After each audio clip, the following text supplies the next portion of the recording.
Hi, it's Marisa with BumblebeeApothecary.com. Today I'd like to show you how to make a lard pie crust.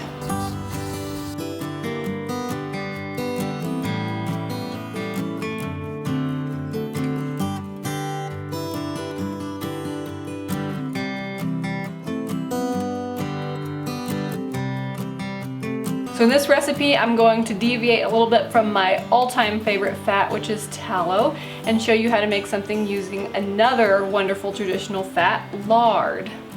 Now you can use tallow when you're making a pie crust as well, but lard is a little bit nicer to work with. It has a softer consistency and a milder flavor. So between the two, I do like lard best when I'm doing pie crusts or pastries. So let's jump right into the recipe.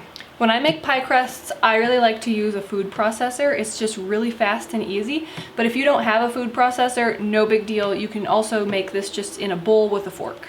The recipe that I'm going to be showing you today is loosely based off of the pastry or pie crust recipe in the Fanny Farmer cookbook.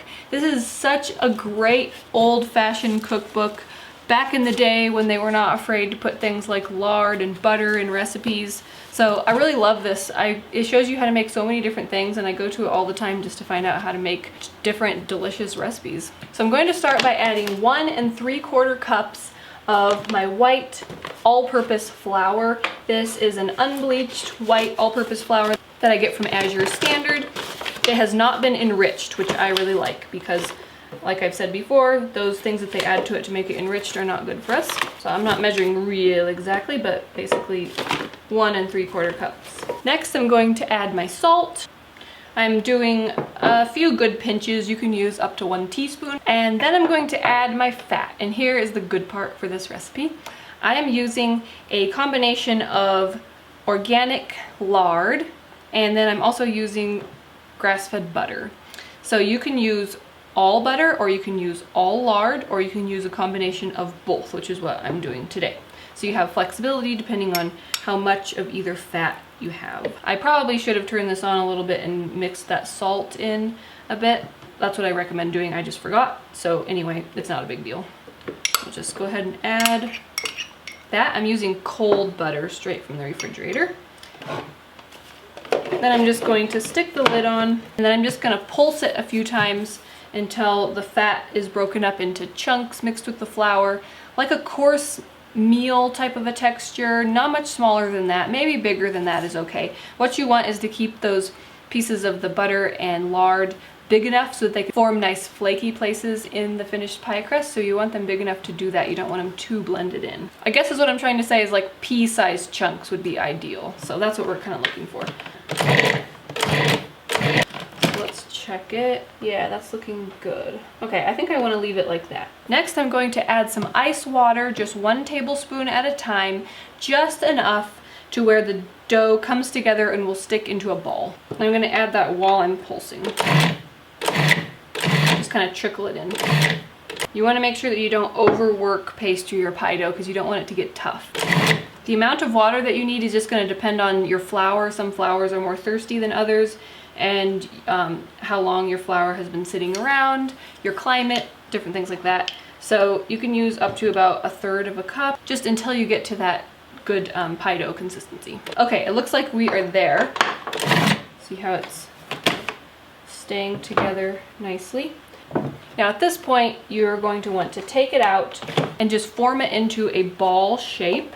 I don't like to use things like plastic wrap in my house because I want to stay away from chemicals that are in plastic.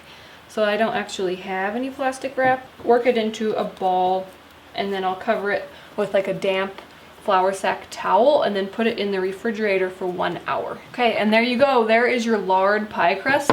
So from here, you can make it into a 2-shell pie. You can do a bottom crust and a full crust, or you can do like a lattice top, or whatever recipe that you would need some pie crust pastry for. I have some frozen pie cherries in the freezer from some cherries I picked a while back, and so I'm actually going to go ahead and make this into a cherry pie, and then I'll have pictures up on Instagram and Facebook and my blog and everything of that once it's finished. But feel free to make whatever you want with this.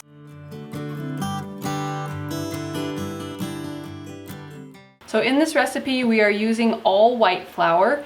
The Nourishing Traditions cookbook actually has a recipe for a pie crust very similar to this that uses all white flour. You could also use sprouted flour, and that would deactivate the phytic acid for you.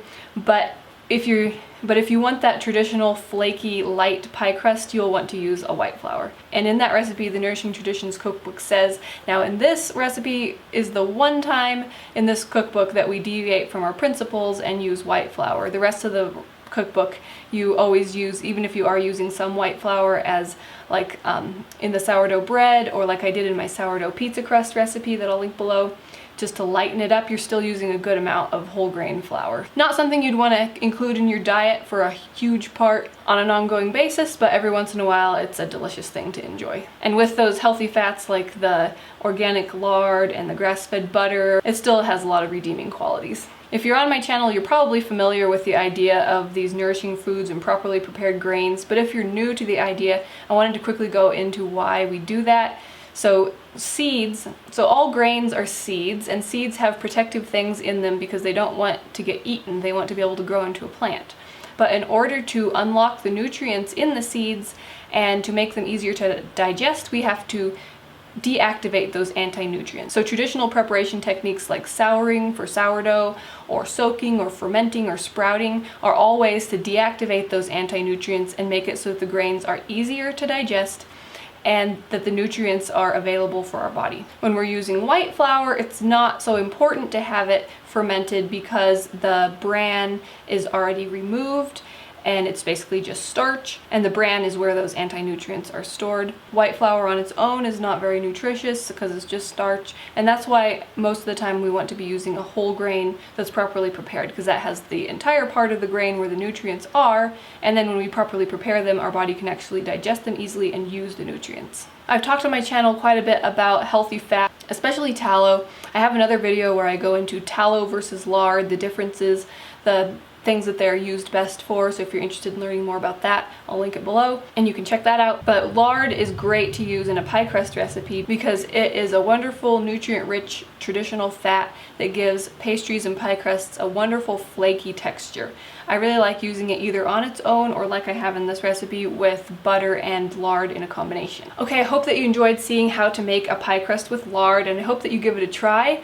Leave me a comment below and let me know what is your favorite thing to make with pastry. What's your favorite pie filling, or what do you like to make? I'll have a link below to my blog post with a printable recipe card that you can grab if you're interested. I also wanted to mention, if you're new, that over on my blog I have a member exclusive password protected subscriber library. It's where all of my free ebooks and printables and checklists and everything are all in one spot. So if you're interested, there will be a link below where you can sign up for that. Okay, if you like this video, give it a thumbs up, share it with anybody else who you think would like to learn how to make a lard pie crust. Here on my channel, I show you how to make nourishing recipes for nutrient-dense food, natural remedies, and DIY skincare and home products. So if those are something that you're interested in and you're new to my channel, please hit that subscribe button. I get out 2 videos every week. Thanks so much for watching. See you next time. Bye.